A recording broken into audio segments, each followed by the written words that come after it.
Salam dəyərli izləyicilərimiz, xoş gördük sizi. Özəl müsahibə verilişinin növbəti buraxılışı ilə qarşınızdayıq. Bu dəfə biz paytaxt məktəblərində nizam-intizam qaydaları, eyni zamanda müəllim-şagird münasibətləri və tədrisin təşkilini və digər məsələləri müzakirə edəcəyik. Bugün özəl müsahibənin özəl qonağı isə Bakı şəhər üzrə Təhsil İdarəsinin müdir müavini Turanə Məcidlidir. Turanə xanım, xoş gördük sizi özəl müsahibədə. Xoş gördük. Bakı məktəblərində yaxın illərdə hansı əsas dəyişikliklər gözlənilir? Mən istəyirəm ki, eksklüziv bəlkə açıqlamalarınız varsa, buyurun. Təşəkkür edirəm. Dəyişiklik dedikdə, əslində dəyişiklik nəticədə görünən bir haldır. Bu, özünü şagirdin nəticəsində, müəllimin dərsində, ümumilikdə məktəbin mühitində göstərən bir fərqdir. Yaratmaq istədiyimiz dəyişiklik dedikdə, əslində biz bu nəticələri doğuran düzgün bir sistemin qurulmasının tərəfindəyik. Məktəblərdə dəyişikliyi ifadə eləsəm, bizim üçün əsas 3 istiqamət var. Bunun birincisi idarə etmə, rəqəmsallaşma və keyfiyyətlə bağlı ola bilər. Birinci istiqamətdə demək istədiyim odur ki, yaratmaq istədiyimiz odur ki, idarə etmə data əsaslı olmalıdır. Yəni, bütün məktəblər üçün eyni yanaşma, eyni arzu olunan məktəb mühiti deyil də, hər bir məktəb üçün onun öz ehtiyaclarına, öz resurslarına uyğun, onun datalarının əsasında bir idarə etmə forması qurmaq və onun inkişafının həmin bu dataların əsasında fərqliliyini yaratmaqdır. İkinci istiqamət isə rəqəmsallaşma ilə bağlıdır. Rəqəmsallaşma məktəbin idarə etməsində, məktəbin müəllimlərində, məktəbin digər komponenti olan valideyndə özünü göstərir. Necə? Yəni rəqəmsallaşmanın inkişafı sayəsində məktəb rəhbəri artıq mənzərəni daha çevik, daha operativ görür və daha erkən müdaxilə imkanı qazanır. Rəqəmsallaşmanın inkişafı və tədrisə tətbiqi müəllimlər üçün çox böyük dəstəkdir. Bu deməkdir ki, müəllim dərsə hazırlığı öncəsində onun bunun üçün çox daha vaxtı gedirdi, çox daha kağız resursu gedirdi. Amma rəqəmsallaşmanın sayəsində müəllimlər artıq süni intellektin də dəstəyi ilə dərs prosesini bir neçə saniyə ərzində dərsini artıq planlaşdıra bilir, çox daha interaktiv dərs qura bilirlər. Valideynlər üçün də rəqəmsallaşma çox böyük dəstəkdir. Bu deməkdir ki, valideyn övladının nəticəsini, övladının gündəlik davamiyyətini çox operativ şəkildə görə bilir və daha erkən məlumatı olan valideyn prosesə daha erkən dəstək göstərmə imkanına da sahib olmuş olur. Üçüncü istiqamət isə keyfiyyətlə bağlıdır. Bu keyfiyyətə nəzarət və inkişaf mexanizmlərinin təkmilləşdirilməsi ilə bağlıdır. Bu məqsədlə məktəblərimizdə artıq keyfiyyət fəaliyyət planları tətbiq olunur. Keyfiyyət fəaliyyət planlarının da ilkin mərhələsi olaraq məktəblərdə məktəbdaxili özünü qiymətləndirmə və keyfiyyət komissiyaları fəaliyyət göstərir. Məktəbin öz heyətindən ibarətdir bu komissiya. Bu istiqamətdə əsas məqsədimiz məktəblərdə keyfiyyətin xaricdən yoxlanan bir faktor yoxdur, özünün daxili bir prosesi kimi davamlı bir proses olmasıdır. Yəni istəyimiz bundan ibarətdir. Çox gözəl. Ümid edirik ki, bu sadaladıqlarınızın müsbət nəticələrini biz tez bir zamanda görəcəyik. Müəllimlərin peşəkar inkişafı və qiymətləndirilməsi istiqamətində hansı yeniliklər var, Turanə xanım? Bu istiqamətdə yeni yanaşmamız bundan ibarətdir ki, müəllimlər artıq yalnız xaricdən nəzəri təlimlər alaraq peşəkarlıqlarını artırmasınlar. Bunun üçün məktəblərimizdə ustad dərsləri və həmkara dəstək yanaşmasında bu öz əksini tapır cari tədris ilindən. Ustad dərsləri nədir? Nəticələri daha yüksək olan, təcrübəsi daha yüksək olan müəllimlər öz həmkarlarında, onların dərslərində, cari tədris prosesində bunu göstərirlər. Öz dərslərində, onların dərslərində nümunəvi dərslər göstərərək ustad dərsləri adı altında bir-birinə dəstək göstərə bilirlər. Bu, özlüyündə həmkara dəstək yanaşmasını yaradır. Düşünürük ki, müəllimlər məktəbdə biri-biri ilə əməkdaşlıq edərək, biri-biri ilə öyrənərək bir mühit yaranmış olur bu zaman. Geri dönüşlər bununla bağlı ki, biz bunu cari tədrisində tətbiq edirik. Geri dönüşlər çox müsbətdir. Xüsusilə müəllimlərin işə qəbul müsabiqəsindən keçərək işə yeni başlayan, yeni təyin olunan müəllimlər ustad dərsləri, həmkara dəstək yanaşması ilə məktəb mühitinə, müəllimliyə daha tez adaptasiya olurlar. O ki qaldı müəllimlərin qiymətləndirilməsi istiqamətində. Biz müəllimlərin qiymətləndirilməsindən daha çox onların hansı istiqamətlərdə inkişafa ehtiyacları var, onlara dəstək göstərməsinin tərəfindəyik. Elə bu da özünü həmkara dəstək yanaşmasında da göstərir. Yəni müəllim özünün fərqində olur ki, onun inkişafa ehtiyacı olan istiqamətləri hansılardır və bu dəstəyi əslində daxildə məktəbin öz mühitində öz həmkarından almış olur. Turay xanım, siz ixtisasca kimya müəllimisiniz. Deyirlər ki, təhsilin formulu da sadədir, sevgi üstəgəl intizam. Siz bir kimyaçı kimi bu düstura hansı elementi əlavə edərdiniz?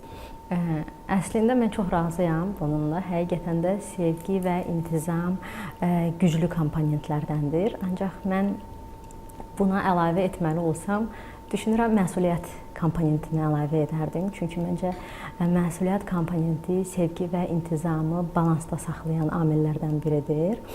Şagird məsuliyyətli olarsa, onun dərsə hazırlıqlılığı yüksək olar. Müəllim məsuliyyətli olarsa, onun işinə, dərsin tədrisinə, dərsin təşkilinə olan yanaşması inkişaf etmiş olar. Valideyn məsuliyyətli olarsa isə bu proses daha da davamlı və dayanıqlı olar. Çünki valideynin dəstəyini biz həmişə bütün sahələrdə vurğulayırıq ki, bütün istiqamətlərdə bizim üçün çox böyük dəstəkçidir. İxtisasım istiqamətindən isə yanaşsaq məsələyə, mən deyərdim ki, məsuliyyət bu prosesin katalizatorudur, yəni prosesi sürətləndirir və onun sabit formada davam etməsi üçün şərait yaradır. Ölkəmiz bu il daha bir mötəbər tədbirə ev sahibliyi edəcək.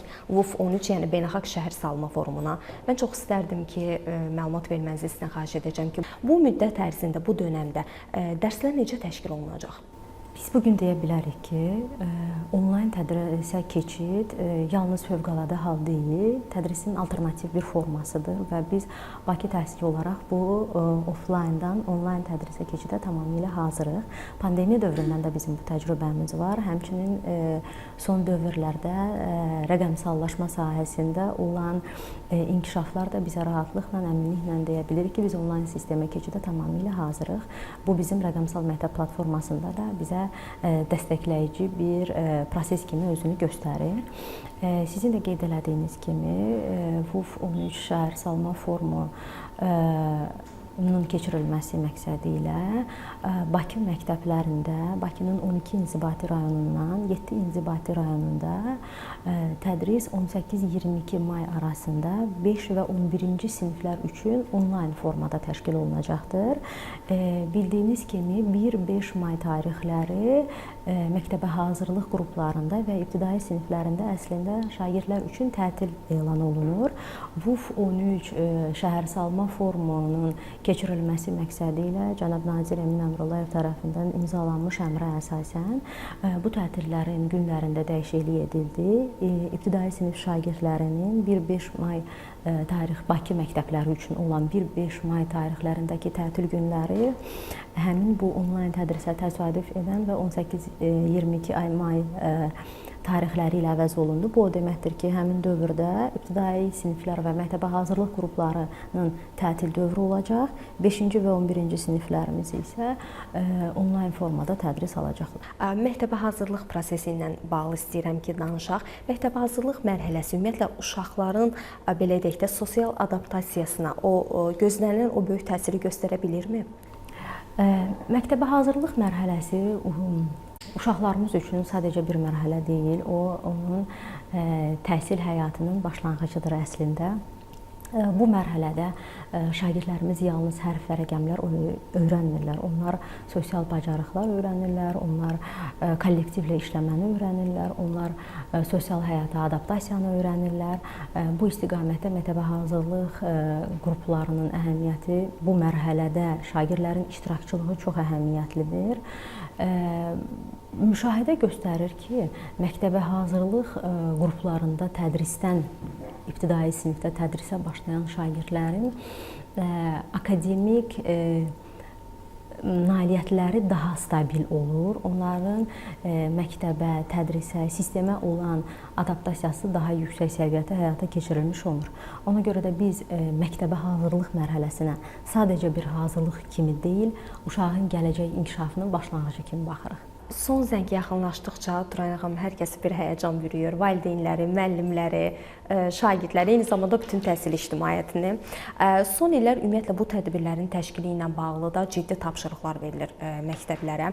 Bu ilki son zənglə bağlı hansı tapşırıqlar belə deyək paytaxt məktəblərinə verilib? Son zəng tədbiri hər bir məzunun həyatında xüsusi yer tutur. Onlar üçün yadda qalan bir gündür. Təbii ki, bizim də istəyimiz buna ibarətdir ki, məzunlarımız həmin günü arzuladıqları kimi keçirsinlər, amma bu təhlükəsiz bir şəkildə həyata keçirilsin. Sizin də qeyd etdiyiniz təlimatların, nəzarət mexanizmlərinin qurulmasının da əsas məqsədi, əsas amalı bundan ibarətdir ki, şagirdlərimizin o xoşbəxt anları hər hansı bir risklə kölgə altına düşməsin. Ölkə üzrə bütün məktəblərə təlimatlar gedib. Bu təlimatlar əsasən həmin günün son zəng prosesinin təhlükəsizliyi ilə, nizam-intizamı və ən əsası da məktəb mühitinin qorunmasından bağlıdır.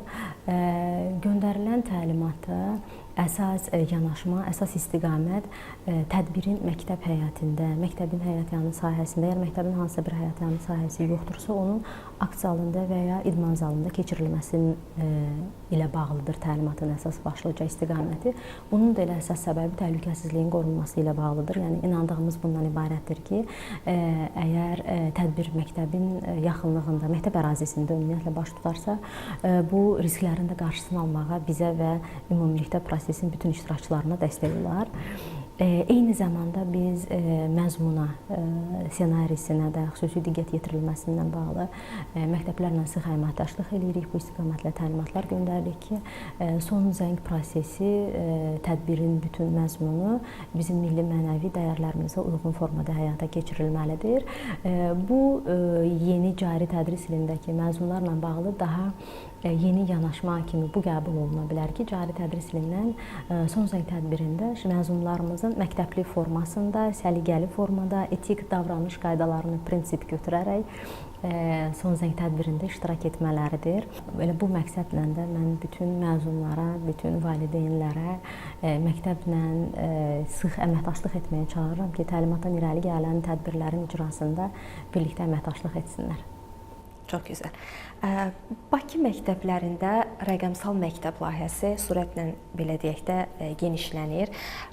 Turan xanım, bu sadəcə sinif otağına kompüter alıb qoymaqdır, yoxsa belə deyək də tədrisin ruhunu dəyişməkdir? Ümumiyyətlə müəllimlərimizin rəqəmsal bacarıqları özünü necə doğruldur? Rəqəmsal məktəb platformasının tətbiqi təbii ki, əslində yalnız sinif otağına kompüter yerləşdirilməsindən bağlı deyil. Bildiyiniz kimi, rəqəmsal məktəb platforması özündə 4 iştirakçını cəmləyir. Bu şagirddir, bu müəllimdir, valideyndir və məktəb rəhbəridir. Hər 4 komponent üçün, hər 4 istifadəçi üçün rəqəmsallaşmanın da tətbiq edilə biləcəyi çox interaktiv bir platformadır. Mən özüm platformadan həm şagird kimi olan profilindən daxil olub baxmışam, həm müəllim kimi, valideyn kimi, məktəb direktoru kimi, yəni rəqəmsal məktəbin təklif etdiyi bütün imkanları müşahidə eləmək və istifadə eləmək şansım olub bu istiqamətdə.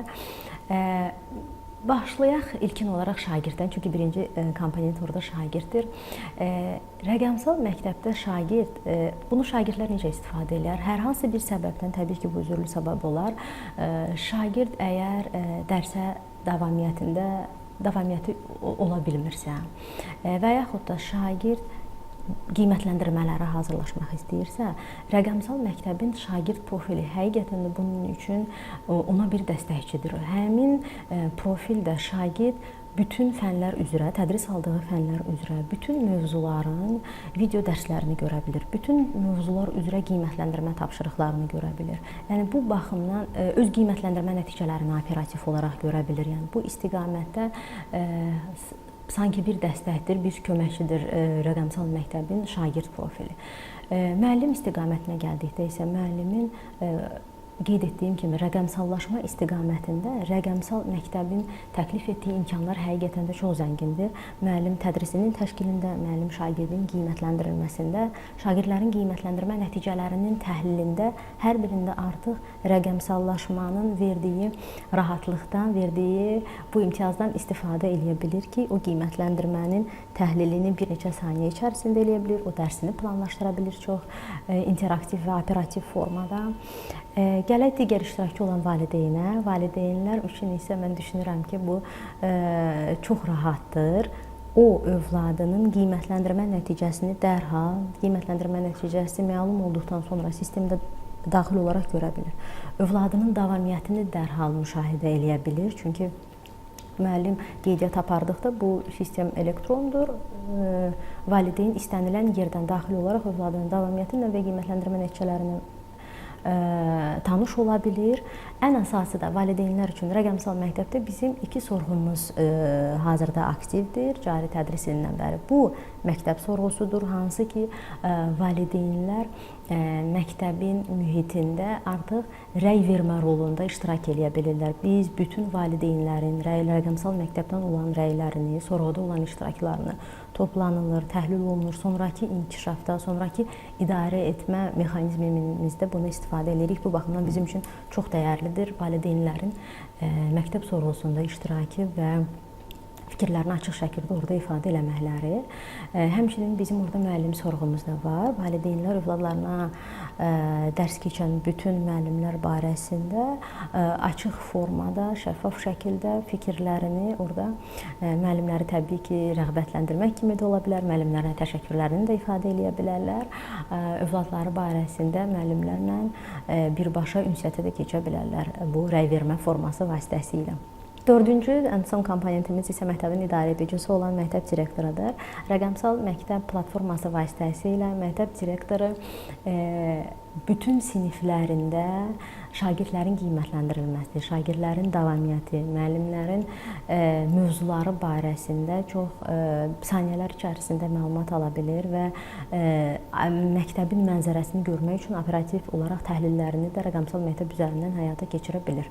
Ona görə rəqəmsal məktəb platformasının tətbiqi, xüsusilə bilirsiniz ki, Bakı məktəblərində cari tədris ilindən yalnız elektron jurnal fəaliyyət göstərir. Artıq kağız jurnallar yoxdur. Bu da bu istiqamətdə daha məlumatları bizim üçün daha əlçatan eləyir, məktəb rəhbərliyi üçün daha əlçatan eləyir. Mən düşünürəm ki, bu həm də şagirdlərin məktəbə olan davamiyyətinin də inkişaf etdirilməsində bizlər və məktəb rəhbərləri üçün dəstək olacaq. Bəs bu prosesdə müəllimlərin rəqəmsal bacarıqları ilə bağlı gözləntiləriniz özünü nə dərəcədə doğruldur? Müəllimlərimizin rəqəmsal bacarıqlarının inkişaf etdirilməsi sahəsində işlər hazırda da davam etdirilir. Ancaq son bir neçə ildə bu istiqamətdə müəllimlər müxtəlif təlimlər almışlar, məktəb rəhbərləri müxtəlif təlimlər almışlar. Həmçinin də məktəbimizdə bilirsiniz ki, rəqəmsal bacarıqlar layihəsi də tətbiq olunur.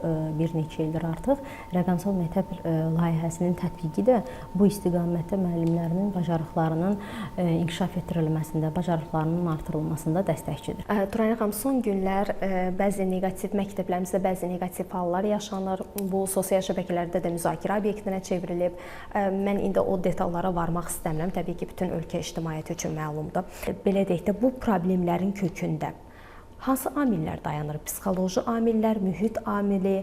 Mən icazənizlə sualımı 3 istiqamət üzrə böləcəm. Bu birinci sualımdır ki, hansı amillər dayanır? İkinci, bu cür neqativ hallara qarşı hansı mexanizmlər göstərilir?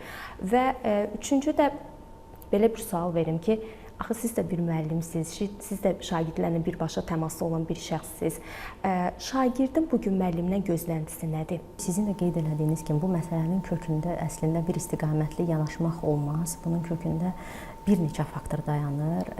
Bunlardan mən ən əsas prioritet olanları qeyd edə bilərəm ki, bu psixoloji faktorlardır. Bu ən əsası kommunikasiya problemləridir və bəzən də sosial mühitin təsirləri də özünü göstərir. Məktəblərimizdə psixoloji xidmətin gücləndirilməsi istiqamətində biz son dövrlərdə baş verən hadisələrdən öncə də, son dövrlərdə baş verən hadisələr zamanı və hadisələrdən sonra da bu istiqamət həqiqətən də bizim əsas prioritet istiqamətlərimizdən olub ki, biz məktəblərimizdə psixoloji xidmətin gücləndirilməsi istiqamətində addımlar atmalıyıq. Psixoloqlarımız bunlarla bağlı təlimlərə cəlb olunurlar ki, məktəblərdə biz psixoloji xidməti daha da necə gücləndirə bilərik.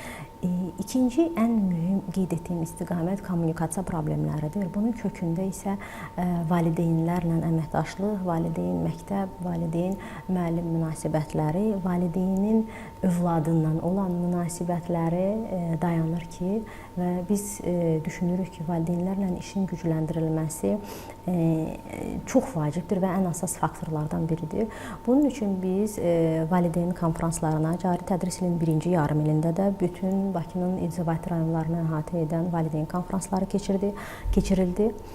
Hal-hazırda da valideyn konfransları davam edir. Valideyn konfranslarında biz əsasən son dövrlərdə baş verən neqativ halların zəminində həmin mövzularda mövzumuzu müəyyənləşdiririk. Mövzu istiqamətində mütəxəssislər valideynlərə maarifləndirici çıxışlar edirlər. Biz öz tərəfimizdən valideynləri narahat edən, onların məktəbdə görmək istədikləri və yaxud da onlar nə düşünür, nə üçündür bu neqativ hallarla bağlı açıq, rahat birbaşa ünsiyyət qura bilirik. Mən düşünürəm ki, bu konfranslar sayəsində bizim valideynlərlə olan əməkdaşlığımız da daha sıx olacaq və dəstək olacaq bizə ki, bu prosesi davam etdirməkdə. Bundan əlavə də qeyd eləmək istərdim ki, bəzən sosial, bayaq da qeyd etdiyim kimi, sosial mühitin təsiri dayanır bu neqativ halların özünü belə çox sayılı göstərməsində.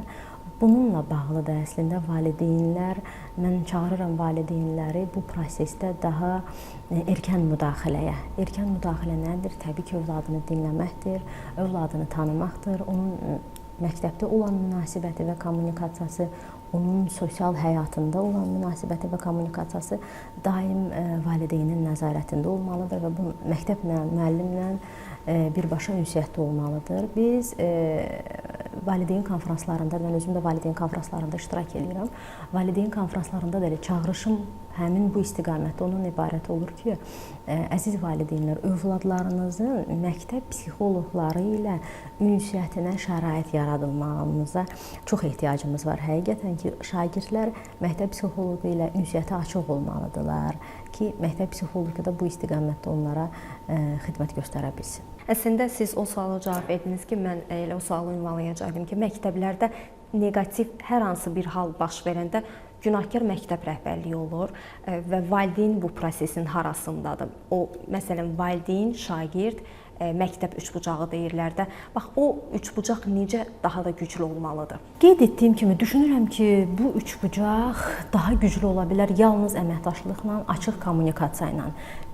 Kimin rolu daha böyükdür demək əslində çox çətindir. Bu üç komponent biri-biri ilə əlaqəlidir.